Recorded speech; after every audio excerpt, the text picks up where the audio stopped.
Hello and welcome to your Thursday night edition of the Scotland Rugby News podcast with me, your host Bruce Aitchison, and editor extraordinaire Gavin Harper. Before we get into it, a quick word from our sponsor. The Scotland Rugby News podcast is brought to you by S1 Jobs. If it's time to hand in your transfer request, then head over to s1jobs.com and upload your CV tonight. There are thousands of jobs all across Scotland, and you can find the one for you at S1 Jobs, so you can start your search today.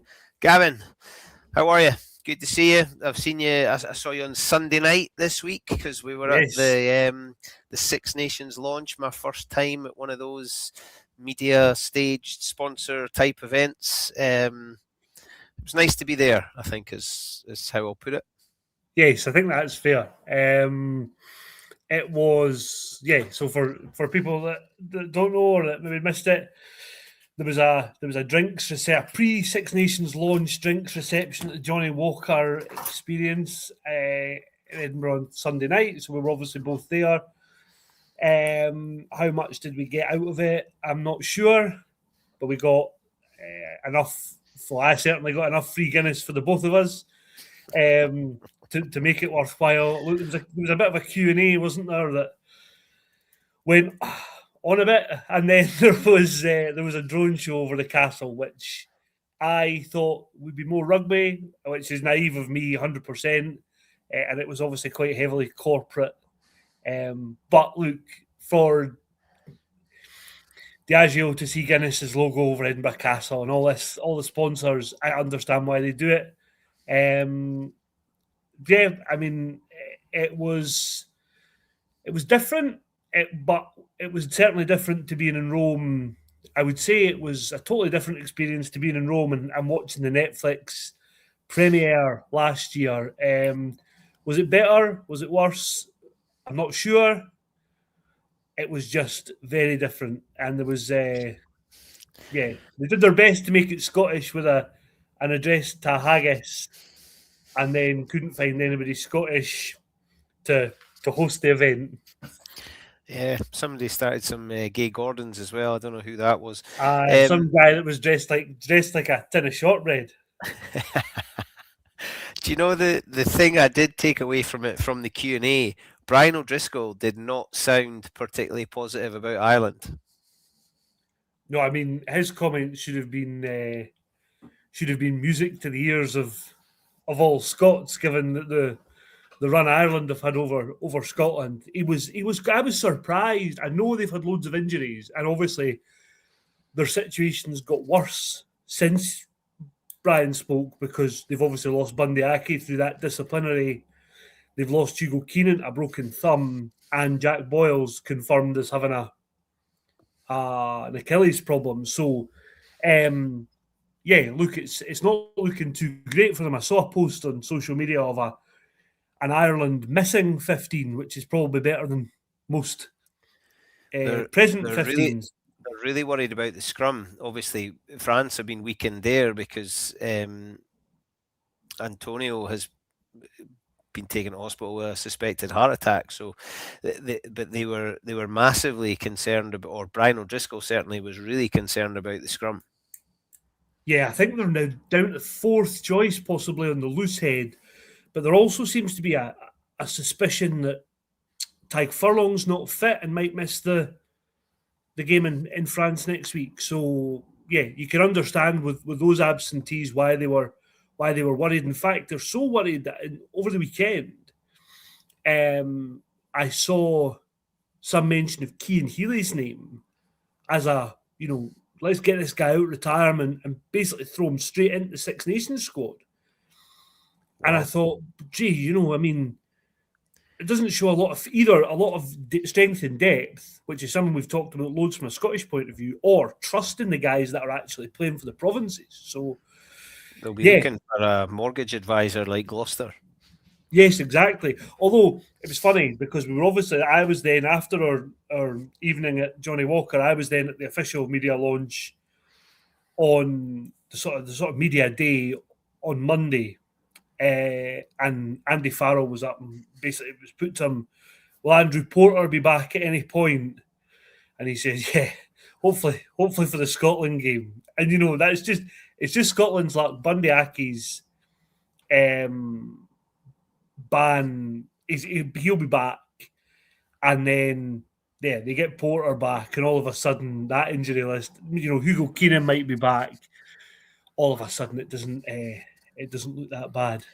And we spoke about that last week when there's Gregor Hiddleston. That was the one that probably got people sparked up. Gregor Hiddleston's not in the initial squad.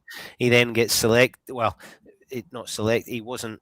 He was in the A squad, and he was probably going to be involved. And we said last week the squad is going to need additions because there's no way they're getting through the blocks that they are with only one off week, with that squad being the one that's intact come last game of the season.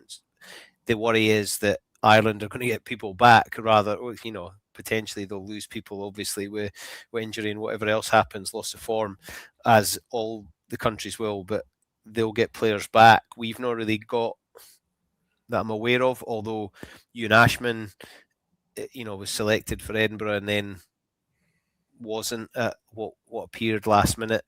You've got news on Jack Dempsey, I think, today. Is that right? Yeah, so we were at Oriam yesterday for a bit of a media day. So we spoke to a load of Scotland players, and just as we were wrapping up, some of the guys were leaving the hotel, obviously, to go back home for a couple of days. And Jack Dempsey walked past us in one of those protective boots, which is never a great sign 10 days out from playing international rugby. The Scottish Rugby are adamant that basically he'll be fine. He picked up a foot injury in training earlier in the week, and it's a total precaution. I would be more sceptical than that and say, anybody that's maybe not able to wait there a week out. And I think Scotland will pick their team quite early next week.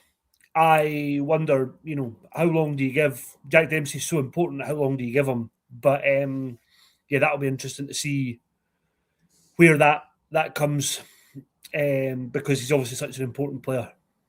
Yeah, it's the selections are obviously tough because we've no idea actually what's going on behind closed doors, and there's still a Glasgow and Edinburgh game for Scotland to go this weekend. And I'm guessing, the Glasgow team's out, the Edinburgh team's to come. I'm guessing a number of players are not going to feature. Glasgow are missing most of the squad. Just looking at Kyle Rose still playing, Staff McDowell's playing, Ollie Smith is in the squad, isn't he? Yes.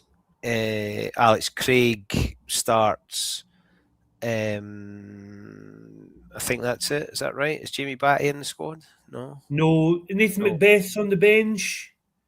Nathan Macbeth's on the bench, yeah. And there is one more. Both wingers, Stafford, Macbeth, and Alex Craig. Yeah, so that's it. They've got 5 back, so they've got 15 who've been kept with Scotland. Just to touch on your point about the hookers, I think it's interesting, perhaps telling that Ewan Ashman, we would suspect probably won't play for Edinburgh. Dave Cherry, I'm not sure what this. Dave Cherry was supposed to play for Van last week and didn't, owing to a calf injury. So if you look at 2 of the 3 hookers that were named in that initial squad are now injury doubts, would leave you with only George Turner, and Gregor Hiddleston's obviously been retained by Scotland, so isn't playing for Glasgow. Now, you can read into these things a lot, or you can choose to ignore them. I think probably one of Ashman or Cherry will come through, but it's interesting, I think, that they've kept Hiddleston, and I would suspect there might be another hooker at some stage added to the squad for the Scotland A game, because I suspect, just to give themselves plenty of cover, that Hiddleston might stay with the senior squad, and Harry Morris and AN Other become the hookers for the Scotland A squad. Is Robbie Smith even in my shout? I think he should be. I watched Northampton last weekend, and I thought he was really good. I thought he looks like he's completely over a really serious knee injury that threatened to basically derail his whole career. Yeah, I think he should be. I think probably he might be next. I'm trying to think. If you were, Gregor had spoken a couple of weeks ago about this being the next cabs off the rank rather than a development tool. So you would rule out maybe a Jerry Blythe Lafferty who's not had that many games, or a possibly Seb Stevens, might maybe just a wee bit too soon. But somebody like Robbie Smith, if it's next cab off the rank, I think he should definitely be in with a shout. And Vanner's supposed to be playing today. I'm just looking here. They're supposed to play Oyonnax tonight at 8:00. I mean, what a strange time to have a game. I don't think Dave Cherry's involved in that, but that probably would have been a strange time to have a game. What, a Thursday night? Yeah, that'll never catch on. Maybe is there an opening ceremony they're trying to avoid tomorrow, or is there? I mean, who knows? But you wouldn't imagine Dave Cherry be involved in that. I've not seen the Van team, but because he's been in Edinburgh, he was with the Scotland squad until I think I saw him leaving the hotel at 3:00 yesterday. So you wouldn't have thought he would be parachuted straight back in. There's a comment here just before we move on that I want to touch on because I think it's an interesting point. Comedians stop asking Scotland players if they can win it. Then when they say yes, going same old Scotland, all talk. Now, and forgive me, Josh, I'm going to get on my high horse, but Josh, how about your team? I've never asked, and in the rotations that we did yesterday with half dozen players, and at the media event on Monday, it was never once put to Sione, can you win the Six Nations? I think that there's a clip on our Facebook of Sione saying, basically, what's the target? And he says, I can't say the target is not to win the Six Nations because I would be lying. Ultimately, the aim of every country, Michele Lamaro is going to say Italy want to win the Six Nations. Whether he thinks that's realistic or not is a different matter. I think the difference now from this Scotland squad is they've been talked up as, can they deliver on the promise? Can they? And they just have never done it. So now we're back to in fairness to the squad, that talk has been from external sources. From 100%. They have never called themselves the golden generation. The golden generation, or said we are going to win this 60. We're going to win the Grand Slam. There's an expectation that has gone up because the squad has got better, and they've never really delivered on the external expectation. But I don't think there's a member of that squad saying we are going to win the Six Nations and we're going to beat every team and it's going to be a scoosh and see you in Dublin and we'll all get our party hats on, because that's not the reality of it. But I think it's an interesting point because I would love to climb into the camp. Like, I obviously never been involved and never been close to a media day or anything like you get to do. But I would love to be in there because this is the football cliche. The one game this year's Six Nations for Scotland, I think, needs to be taken in bite-sized chunks. The first task is they must beat Italy. They cannot come back from Italy with a loss. That's your first game. If it was against France away, you would potentially be saying that we go and we give it a shot, but record in Paris historically, the French squad, but to go to Italy, that has to be the clear focus. And I think when you spoke to the Italians at the media day, they spoke intensely about we're going up against Scotland. It wasn't really where are we going to be sitting by the end of March. It was we're going against Scotland. Yeah, and I think that's some of that's natural because coaches and players want to talk about the next game. They don't want to really be asked about games that are, and there was a bit of that. There was a Q&A session with all the captains on stage, and there was a bit of talk about games that are way down the line, and you could see the players thinking, well, I don't really want to be caught here giving a headline about a game that's in 3 weeks' time, and the context around it could have changed. So they do want to talk about the next game, but I think you're right. For Scotland, like, that can be the only focus, because if you get caught, and I think they've alluded to this now, that if you look too much at the big picture and where do we need to be, and we want to give ourselves a shot at the last weekend, and that's maybe the difference in the messaging, is they've said, if we're in it at the last weekend, then we've got something to play for, then we've done well.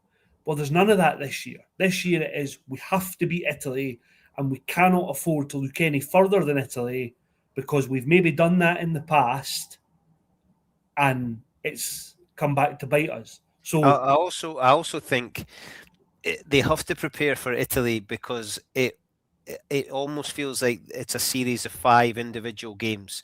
Yeah. The way they prepare and select for Italy isn't necessarily what it's going to be the following week. Different task, different opposition, different strengths, and also potentially they're 3 players down because they lose 3 players to injury, or somebody picks up a red card. I just feel like, again, I've already given one cliche, but controlling the controllables. The only thing they can handle is this at the moment is the selection against Italy. And next week, after Glasgow and Edinburgh are finished, the intensity of preparation for that game in Italy, that's all eyes are focused on that. And obviously there will be analysis that's in place for when they can put the Italy game to bed and they go for the next one. But I think, speaking as a supporter, and I say that as supporter who is supportive of who is there and what is going on, and because I want it to go well, I don't think anybody's wishing them ill, but otherwise the external noise is going to be deafening if they don't come back from Italy with a win. 100%. If Scotland lose in Rome a week on Saturday, the pressure then to beat England, and an England side that could have got off to a good start against Wales and could be flying and won the Calcutta Cup last year. But even then, sorry to butt in, but even then, to me, it's still a one-off game. It's still, we're back in front of our own, and it's England, and it becomes, they're going to have to park whatever happens against Italy, win or lose. But obviously, winning cures most ills. But the England game would be the back on the horse, right? Okay, it's not broken, and we go again, and we focus on the next one. I don't know. I don't know what the psychology is. I don't know how they message it. Gregor's big on storytelling, and there tends to be themes to all these things, and he's now got a very experienced group of players who have won trophies, not just URC but elsewhere. I would just love to know what the psychology is in the preparation for Italy. Yeah, I agree. This comment I think is interesting. So I don't think you can't do that anymore against the Italians, and definitely not in Rome. I think I can say this, but Scotland are going to Spain for a training camp the week before they play Wales. And I think that's the game that if you Spain's a lot like Cardiff. Well, particularly Cardiff, with that roof shut, it's very moist and sweaty and moist, humid. Maybe I'm not letting you say the word moist on the podcast. That is brutal. It's very, very similar climates, and you can completely understand why they've decided that Spain is the natural. I mean, they were in Portugal 2 years ago, so I suppose that's not far away. Spain and Portugal, Cardiff, Swansea, it's all the same, really. What was I saying? I don't know. I totally got distracted by the word moist. I know. I knew that would throw you, but it's absolutely thrown me as well. You were talking about them going on camp to Spain before the Welsh Oh, game. yeah, Oh, because we've just heard a comment about resting players for Italy. yeah. So that's the game that I think you make changes for, but I still don't think. I think we need to be realistic. I'm not sure how many players will get through 5 test matches in 6 weeks. So we might see a Stafford McDowell and Sione, or a Stafford and Hugh Jones, or something. I think hopefully. See, I find comments like that really interesting. I've never played a test match, and although I'm still available for selection, it looks like I've been cast aside. Me and Johnny Matthews, but and the players are a bit hacked off that there's only one rest weekend in the schedule, and they had to play straight after the first weekend in January. So there has been changes to the schedule. It is packed. It is intense. Test matches are sore. All of that, but I'm struggling to think. The only reason somebody won't play is if they're injured. Like, they're not too sore. They're not too tired. This is everything they want and play for. And if it's not, then I'm even more concerned than I was before you made that comment about the life of a rugby player. And do you know what worries me about these things? And I hope, you look at that Wales team under Gatland that won all those titles and Grand Slams, and you could pretty much, before the tournament started, have said, okay, it'll be Halfpenny, Cuthbert, Davis, Roberts, North, Biggar, Phillips. Right, there's the backs. The forwards are forwards. But hello, Bruce Aitchison. Yeah, exactly. And I think Scotland can do that now. But I get concerned. It's like this thing about football when players have to be manage their minutes, and he's got to be off his feet, and just he's run too much this week. I worry that all that becomes too much into it at the expense of, well, actually, number one job here is to win 5 games in a row, play your best rugby. And Gregor said that the aim for this championship is to basically play their best rugby 5 games in a row. And, let's take the results out. Like if Scotland play five games at their best and they come up short in one of them or 2 of them.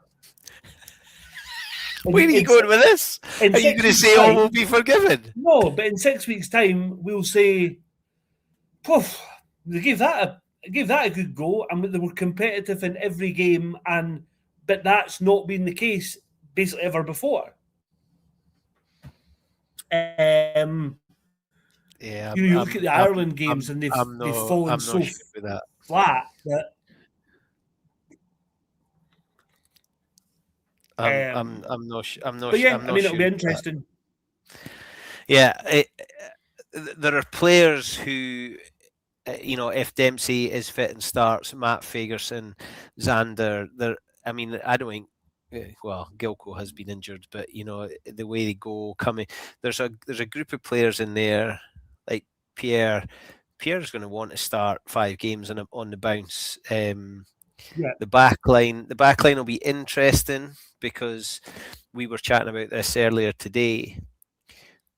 There's a really exciting back line in there, and there's variations that I don't think any of us can pick. Like I was toying with it, saying to you, Dobie at scrum half, Finn Russell at 10, Sione, Shuggy in the centre, Blair Kinghorn and Kyle Steyn on the wings, and Tom Jordan at 15 it would just be bonkers. But it would be bonkers if it was getting ball on the front foot, and that'll be that challenge, and that'll be that challenge towards the end of a game. And when Scotland play England, and we can get to that another day, but we also discussed we think the England team that finishes the game will be stronger than the team that starts the game. But the depth England have got, I saw something posted today, and it was pick 2 of these centres for England, and there was 6 centres up there, and I'm thinking, that's kind of scary. All 6 of them are quite scary. A HUD who I would choose, but I don't know enough about them to. I'm probably going on reputation, and maybe not fully aware of their form, but it's just, you know, talking about the fix, who's picked against Italy and who's picked in the next 5. It'll be interesting to see how many have got 5 appearances, how many of them are 80-minute appearances, how many of them, you know, the front rows very seldom play 80 minutes. It'll be interesting to see how many 80 minutes they ask Xander to go through. Yeah, I mean, I think if Scotland are going to win, trying to think, I actually think I feel more confident about Scotland coping for part of the game against England without Xander. But what part of the game that is, I'm not sure, because I as I said to you earlier on the phone, I have a feeling that Borthwick will go strong on the bench, leave somebody like an Ellis Genge on the bench. But from a Scotland point of view, I don't then want to be dragged into and trying to outthink the opposition. Like, just put your best team on the pitch and don't try and combat the, so the Aussies calling it the Pom Squad, of, you know, of whoever that might be, and leave Xander on the bench, because I don't think that serves Scotland. I'd rather have Xander for 50 minutes than for 30 at the end. Yeah, I think certainly against Ireland for the last 50. Well, you could, but yeah, I wonder if I mean, look, all these things are now on the table. I mentioned to you earlier, if you can get Dobie and Ben White in the starting 15, you can go 7-1 on the bench. If you get them both involved, you can. And I'll cry.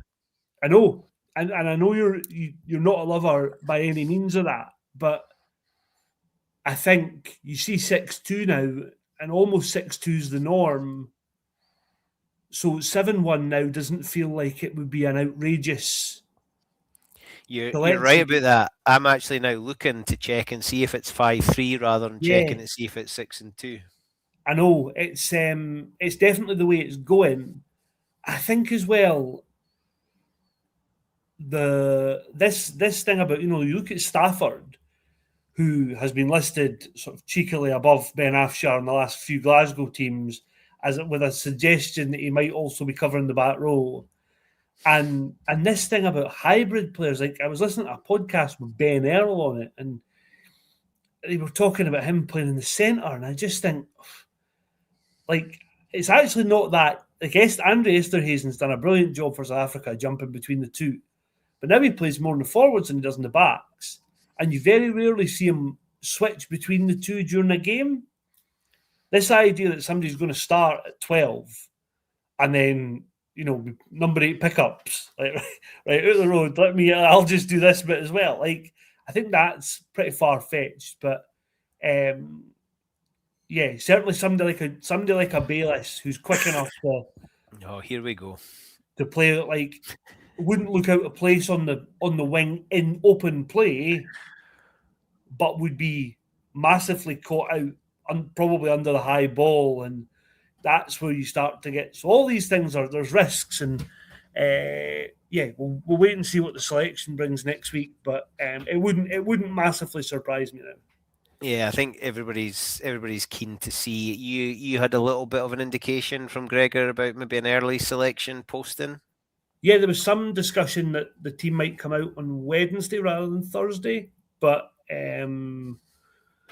that's not confirmed. So we'll just wait and see. I'm still working off the premise that it'll be Thursday, which isn't the handiest timing because will be on my way to Rome. Dry your eyes. At that point, there's an A game to get excited about a week on Friday, a week tomorrow. So Scotland A are getting to play against an Italy A team, which is class. I'm delighted those things are returning, because I would personally, I think that's the way to go. Having an A tournament shadowing in the same way the 20s does.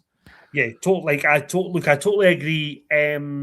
I would have worried before about Scotland actually being able to field a 20s, an A team, and a senior team of requisite quality. But like, I think now there's definitely the player pool there at all levels to make sure you're at least competitive. I think the A team, as I said before, it looks like the next cabs off the rank rather than we're handing out development opportunities.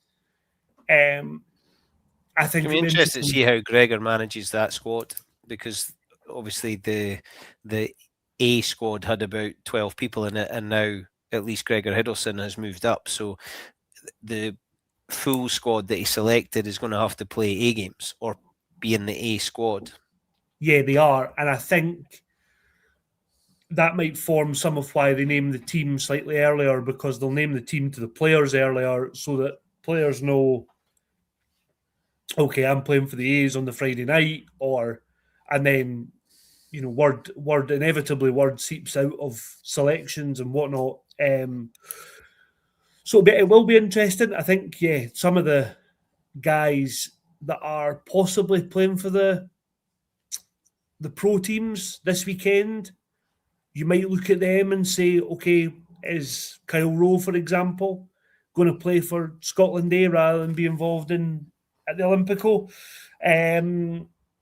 Which I think would be good. I think, look, you want these players to be playing because, yeah, you know, somebody has a stormer this weekend and then has to sit for weeks and weeks and weeks before they get another chance, and that could be dependent on an injury, then that form could be out the window. So I'd be delighted to see, you know, an Ollie Smith or a Kyle Rowe or Stafford, who, by the way, has got Scotland A captain, and then I was about to say, yeah, and then running the water and taking on the messages and at the Olympico on the Saturday, all over him. Like, and actually, I was saying this to you, I think earlier.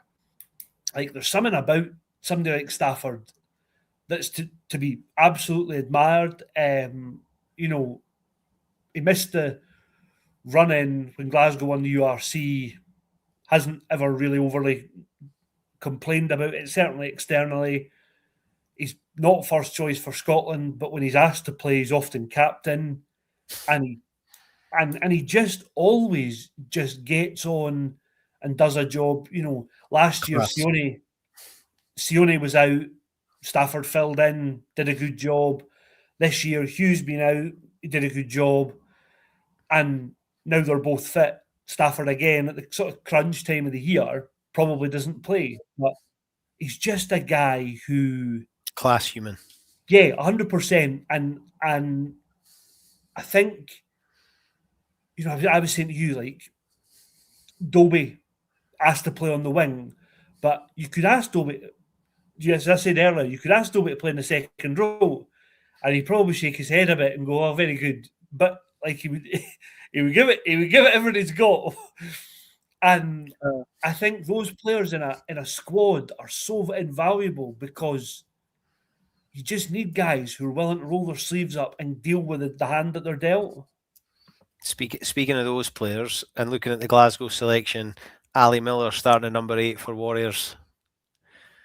Yeah, I mean, exactly. If I had a hat on, I'd take it off them. Ali Miller, yeah. Tip of the hat. And he becomes a guy who actually is quite important in a game like this when you've got, you know, I mean, he could be packing down with Dylan Coburn at some stage, and then Matty Irwin, we assume, is covering only 10. So, and then Jack Oliver could be at 9. So there's so much inexperience around him that for a guy who doesn't play a lot of rugby, you would want to say, well, do you know what?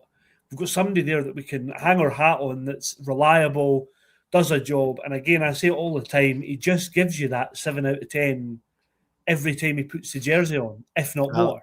Ali Miller, he's sunshine for a member of the Titans. It's all right, lads, I've got this. Yeah, yeah, I mean, exactly. Ali Miller will be fine. What's wrong? I've got this. Yeah, you're right. He's a class human as well, Cammy. Bolters for the A squad, I think, is interesting because I suppose in a way at the start of the season, would we have had Ollie Blythe-Lafferty as a bolter, for a second string Scotland team? We maybe would have had him for an emerging Scotland, but not for certainly a Scotland A. So I think he's probably one that's in.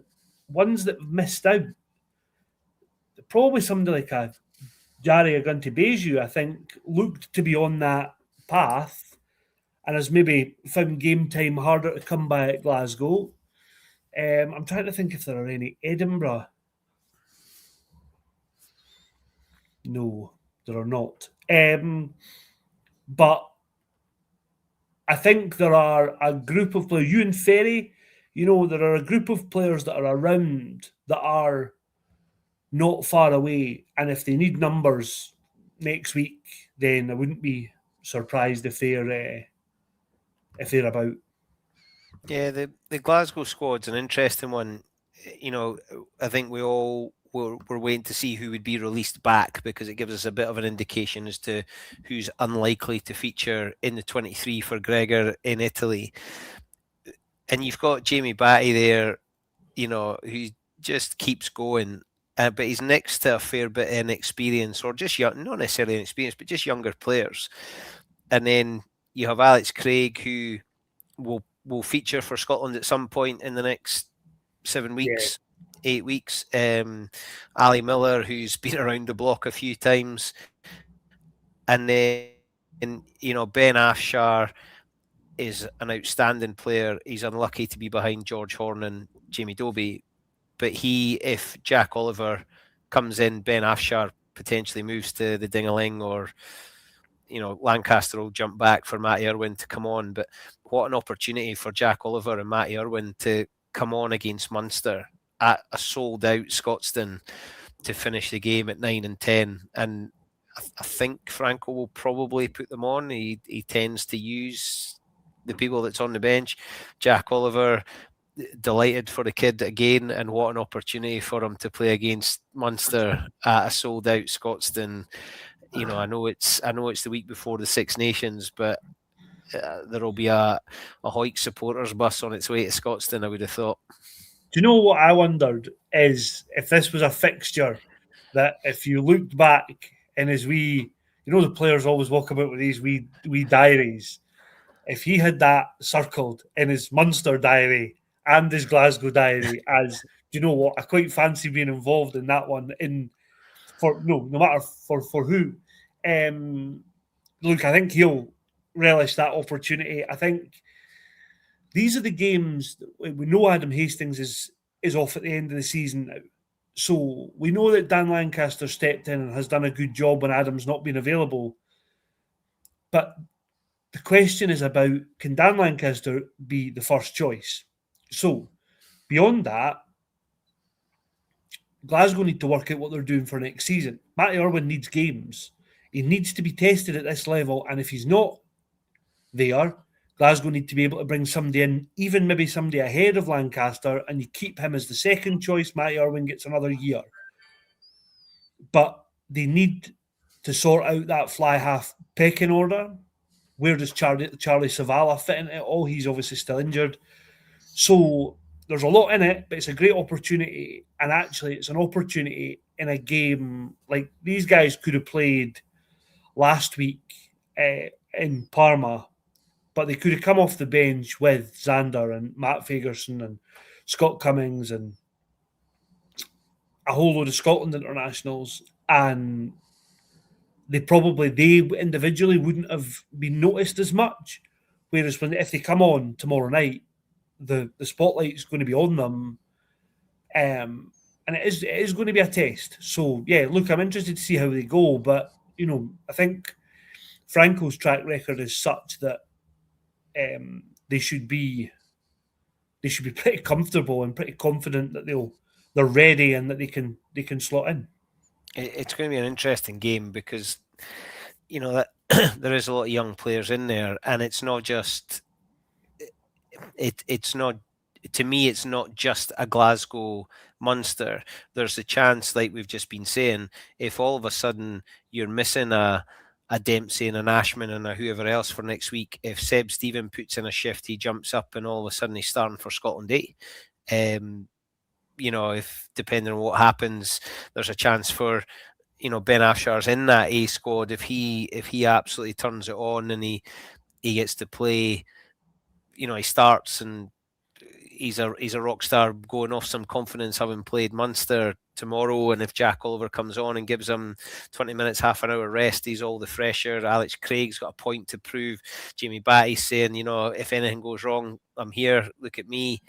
Yeah, I think these games are more this Glasgow and this Edinburgh game over the next 48 hours take on an individual importance as well as league standings. And I was chatting to you before, URC put something out about their Oval Insights algorithm about qualification for playoffs, and they've got Glasgow down at 99% to qualify for the playoffs and Edinburgh at 40%.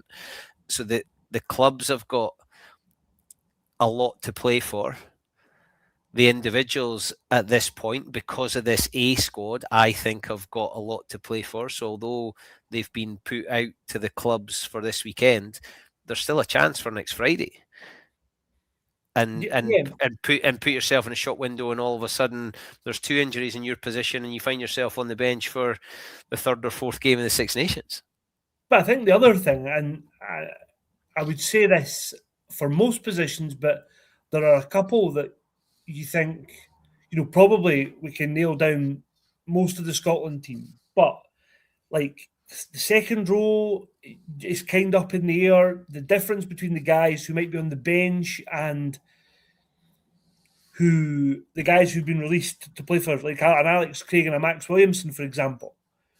You look at that and think, well, Max Williamson's going to have the weekend off. If Alex Craig is absolutely flying and is man of the match, and all of a sudden that gives Gregor another problem. So I don't think the door is completely closed on anybody, on some players getting into that 23. I think if the wingers, we know Dobie and Stein aren't going to play for Glasgow, but I mean, let's wait and see the Edinburgh selection tomorrow, and then again there could be another debate there because guys have had a week off. We know Dobie won't have played for 2 weeks, and how's his knee going to hold up because he's been dealing with that? And then if Duhan or Darcy or both are involved for Edinburgh and then they're flying, then who knows? There's also a bit of I don't know, like when Gregor's picking the team and you've rested players, or players have been, they've not been consistent over the last wee while, and he's seeing them in training, he's seeing them in camp, he's seeing their behaviours, he's seeing their energy and enthusiasm and how they're contributing in more than how they catch and pass and tackle, and the likes of Stafford McDowell, the point you made kind of jokingly, but also behind lots of jokes, there is a serious aspect. To have Stafford McDowell running the water for the test match is not ridiculous because he's so well respected. Nothing is beyond him. He's not above anything. He's willing to get his hands dirty and do what's best for the team. And he would carry messages, and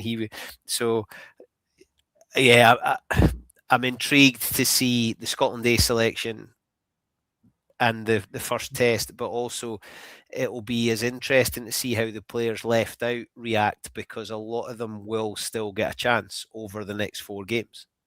Yeah, I think that's exactly right. And looks an opportunity for them to say, you might not want me for Italy, but Kyle Rowe stepped in. I remember Kyle Rowe played at Twickenham last year, and he was brilliant. So he'll be saying, well, hang on, I actually think I deserve a place in that team, and forget all this talk about, is it Duhan and Darcy? Is it Kyle Stein and Dobie? Is it a mix of those 4? Kyle Rowe will be saying, well, hang on a minute, I want to be in that conversation. So yeah, it's a big weekend. Look, there's obviously important URC points on the line. I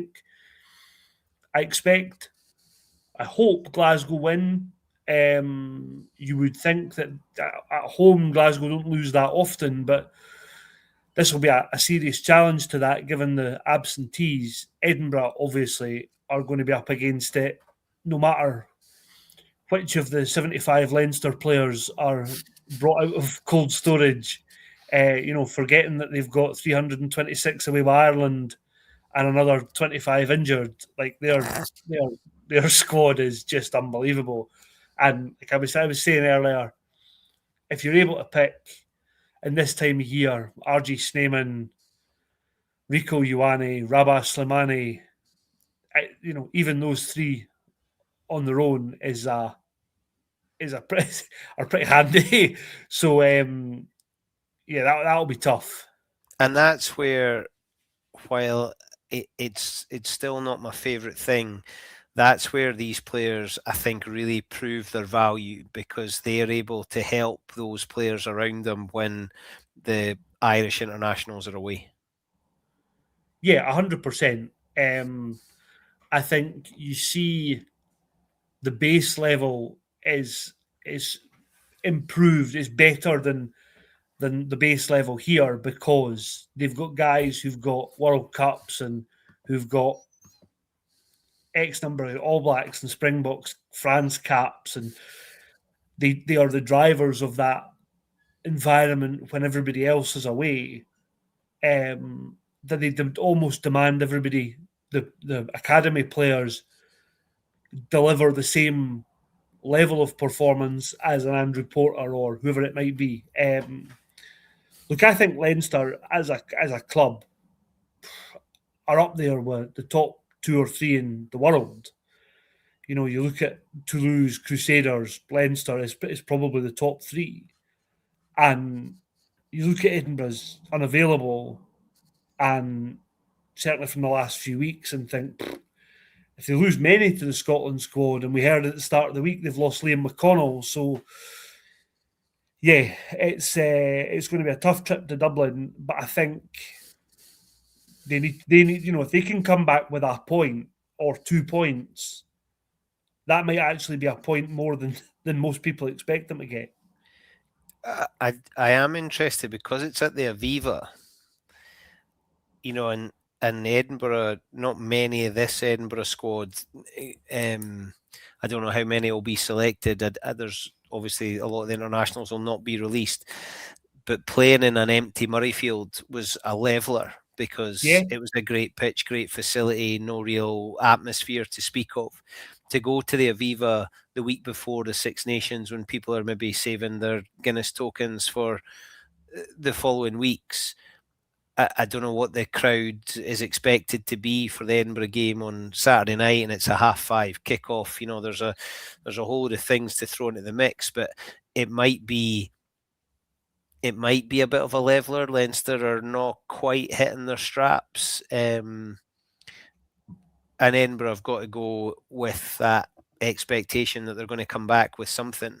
I'm not sure how high scoring the game will be, but they've got to come back with something. Yeah, what I would say is that for all the Murrayfield thing was a leveller, and I agree with that. It definitely was. And I think when you hear opposition players speaking about playing at Edinburgh at Murrayfield, they were absolutely delighted, because most of them had played there internationally, and sadly for Scotland fans, most of them had quite good memories there. I think almost the reverse could be true of going to the Aviva, because you look at, if any of the Scotland guys are involved, none of them will have won there. So how much that plays a part, I'm not sure, but none of them will have good memories of playing at the Aviva. I think the crowd is an interesting one. I remember being there last season for the game that Glasgow were well beaten in, and it was odd, because I'm sure the crowd was like 15,000, but the place felt totally empty. So that'll probably help, but again, I just think ultimately we might be reading too much into this, and Leinster are just several cuts above. I think they're 10 in a row they've won, including all their Champions Cup games. And despite having, as I say, 3 teams of Irish internationals out, I think they'll still be all right. It's a rubbish time to get Leinster. Yeah, it's funny that, because you would look at that and say, well, Leinster are missing all their Irish internationals. Maybe it's a good time. But I think you're right. It's not the greatest, because actually Edinburgh are probably missing more or as many key players, and this again is a projection on who we assume will be kept by Scotland, and also the guys that are out injured. And yeah, it's not, if you were picking a fixture the weekend before the Six Nations and a game with all those Ireland injuries, there'll be guys in that Leinster team who are saying, well, hang on a minute, I've only got to have a good game against Edinburgh and I might be in the running for a Six Nations squad place at some stage. So yeah, I think it looks like a really tough prospect. Just on this one, Sam Skinner and Marshall Sykes, last we heard, was not for a while. So I wouldn't bank on them being back, even when Edinburgh come back at the end of next month. I think that might be possibly too soon for them. Yeah, I bumped into Luke Crosby today in Lidl, and he's hoping to be back for the rearranged Ulster game. I think Marshall and Skins are reasonably long term. I'm not sure quite when we're going to see them back. Obviously, that then puts a pretty heavy load on Glenn Young and Callum Hunter-Hill, and Gilco's obviously away with Scotland, so it's a tough one. Liam McConnell being out probably gives chances to people like Connor Boyle, and when Luke Crosby comes back, there is a bit of depth there, but certainly in second row it's pretty thin, and he just hope that while Gilco's away with Scotland, that Youngie and Callum Hunter-Hill can stay fit and healthy. Rob Carmichael, I think, still a fair bit away as well, isn't he? Yeah, he is. I actually think that's a position, and we've made a lot and over the last year of Franco moaning about non-Scottish qualified guys and needing help and I think Sean Everett could be making more of a case about needing a second row and needing somebody who can come in and play, now. I think Ewan McVie is a great prospect. I think it's tough to ask a guy of that age and that inexperience to be on the bench or to be involved in these games when the guys in front of you are struggling as well. I think just Edinburgh could do with somebody who could come in on a couple, even till the end of the season, and just relieve a bit of that pressure, because no matter what happens over the next 6 weeks, you're looking at Grant Gilchrist and saying, when you're back, like you're basically going to have to play every game to the end of the season, because such is your importance. Which is how long's tough. So, yeah, Cam Henderson? How long's Cam Henderson's contract at? Yeah, I think he actually just signed a new one not long ago. Oh, did he? Because he's the kind of guy that you would want back in Scotland. Look, there's obviously been rumblings Johnny Gray might leave Bordeaux. He's not going to Edinburgh. If he came back, he'd go to Glasgow, and somebody from Glasgow would come along the M8. Yeah, but Ewan Johnson's in France. Great minds think alike, and I would like to see somebody like that. But I just feel like even in the short term, could Edinburgh get somebody from a Prem club that maybe isn't playing? And I know that getting guys who are Scottish qualified is the priority, but we're going to. If Edinburgh end up with one more injury in the second row, it's. Is Jamie Hodgson at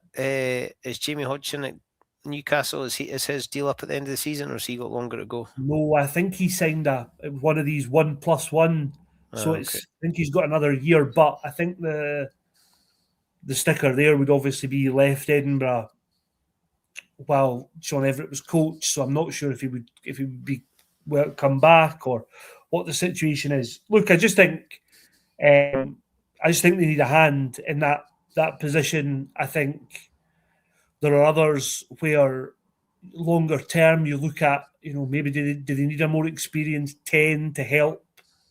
I'm in. I'm still available. There you go. You could rock the sort of boots and blazer combination on a Friday night. I tell you what, the tempo of the game would slow down. I could just be mic'd up. I mean, that would be tremendous. Coming off Bruce Aitchison, going on, whoever's available. Please, all you'd hear was a lot of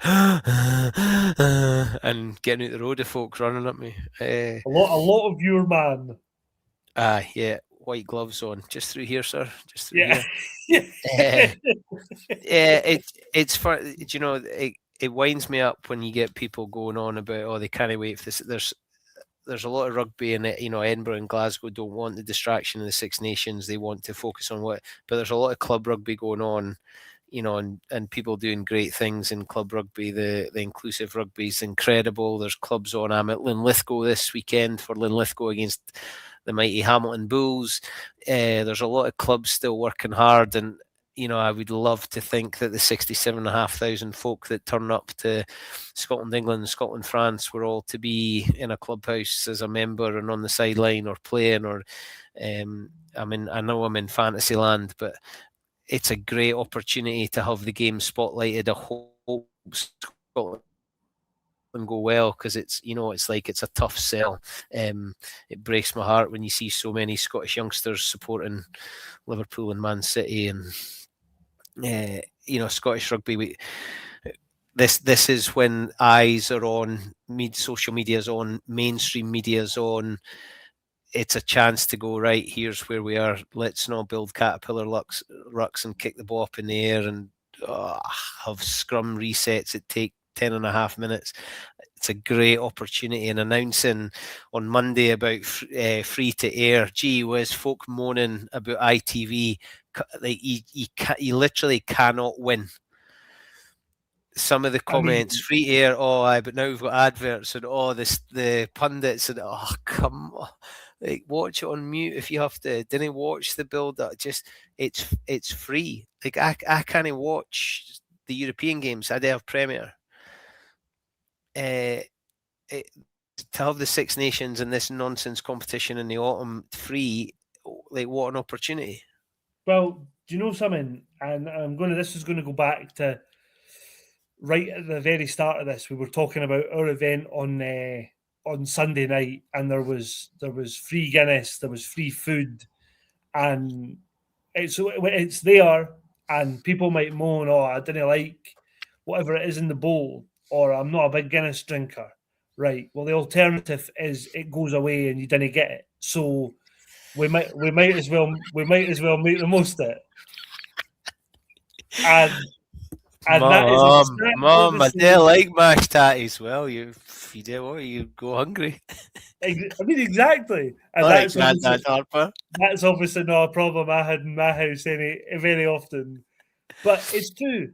Like, if we moan and moan and moan and moan about, the pundits this or the kickoff times that, well, I tell you what, the whole thing will just be available on Discovery, TNT, and the number of people that can watch it, or the number of people that can watch it for free will be zero.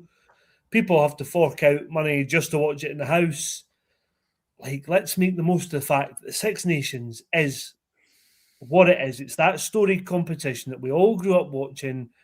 I remember being at Five Nations games at Murrayfield, and then I'd come straight home and I'd put the recorded VHS on of the game and listen to it with only so I could listen to it with Bill McLaren's commentary. And like, now people have got the opportunity to watch it for free. There's not many sporting events that are still free to air. Let's be a bit more positive about it and see if folk want to feel the need that they don't like the pundits, there are some games on Premier Sports, and there are always the radio commentators. And if folk don't like the build-up, they can always come here and listen to us. And there are so many other ways of getting involved that I don't think we should be losing huge amounts of sleep over, oh, but Clive Woodward's on the telly again. Invite me round to your living room. I'll sit in your living room. I'll be your own personal pundit. And by that point, you'll be saying, "Can we get the telly back on?" And where's Clive Woodward? Yeah, it's a brilliant tournament, and it's not just the Six Nations. Everybody's watching it. It's, you know, I played in America. Mates of mine in America are watching it and talking about it, and you know, the other rugby playing nations are watching it, but the European nations are all watching it. It's a brilliant opportunity to build the game, and hopefully it can get a few more folk into rugby clubs. Anyway, get off my high horse. We've hit the hour mark. Big fella, great to see you. Edinburgh and Glasgow wins against the Irish this weekend and set us up for a Six Nations. There you go. A final word from our sponsor. The Scotland Rugby News podcast was brought to you by S1 Jobs. If it's time to hand in your transfer request, and head over to S1 Jobs right now and upload your CV. There are thousands of jobs all across Scotland, and you can find the one for you. So go on, start searching. Maybe there's even a gig as a pundit. Who knows? Look after yourselves, folks. Have a great weekend. We'll be back next week with some Six Nations build-up. Cheers for now.